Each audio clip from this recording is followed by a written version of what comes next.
வனவாசம் கண்ணதாசன் சுயசரிதை பகுதி 4.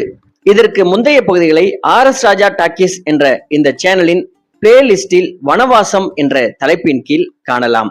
இதுவரைக்கும் கண்ணதாசன் அவர்கள் சிறு வயதில் தனது வீட்டை விட்டு சென்னைக்கு ஓடி வந்து எழுத்தாளராக முயற்சி செய்து கொண்டிருக்கும் பொழுது ஒரு வீட்டில் அடைக்கலமாகிறார். அந்த வீட்டின் எடுபிடி வேலைகளை செய்து கொண்டிருக்கிறார்.